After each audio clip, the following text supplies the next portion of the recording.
each month we sit down with local leaders to go over everything that's happening here in the Metro. So let's go ahead and welcome in again Mayor David Holt to the studio. Good morning. Good morning. Well, let's start here because we do have several major events coming up here starting in April. We are going to be seeing the 30-year OKC Memorial Ceremony here in downtown Oklahoma City. So just can you share with viewers watching right now what plans look like, and again, why this ceremony is so important for not only us here in OKC, but the nation as well? Right. I mean, I think it always operates on two levels. It obviously honors those who survived, those who were killed, and those changed forever. And so it is, in that sense, looking back and raising up those who were affected. But it's also, you know, it's been 30 years. And so we understand there's lots of people who follow these events now and don't have any real personal connection to what happened. It's history to them. But there's a lot of relevance from that event to current events and future events. Humans are always capable of terrible things, and we have always felt that Oklahoma City's special obligation is to use that event as a learning tool to help people be reminded of what happens when we dehumanize each other, when we don't have better conversations, as they say at the memorial.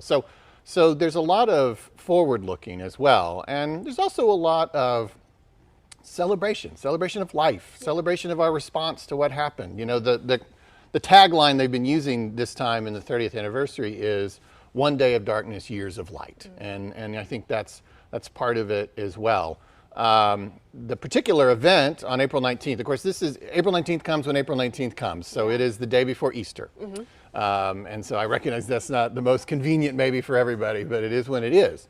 But it's definitely going to be a special one in many ways. Obviously, anytime you have sort of those symbolic 20th, 25th, 30th, you know, you get a little extra attention.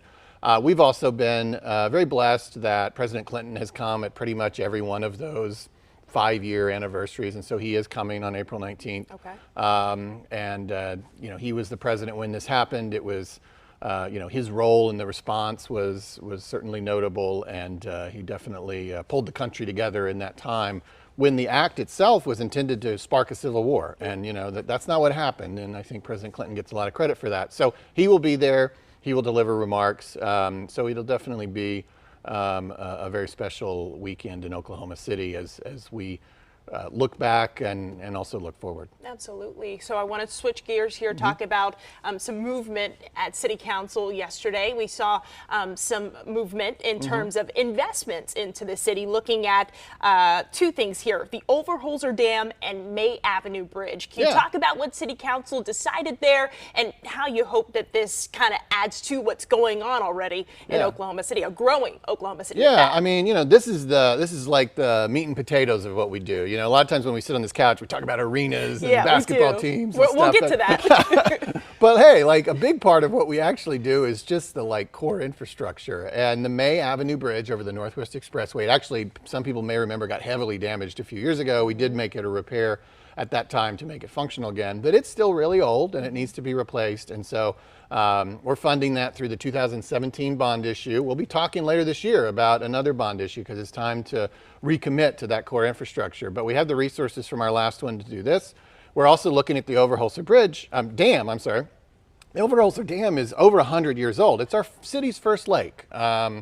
And it needs some repairs, significant repairs, and so that work is ongoing. So just on Tuesday, we were approving various different contracts and things. Every one of these projects is like an endless series of contracts. So the specifics of what happened Tuesday are probably less relevant than the big picture that we're working on those two projects. They're big projects for the city, along with a zillion other things. But those are definitely worth noting, and a great reflection of our commitment as a community to core infrastructure, which we do often through those bond issues. And if you think things like that are important, bridges and dams, I've got something to talk to you about here in a few months when we as a community look at another bond issue. Absolutely, and I do want to talk about the arena, which you mentioned.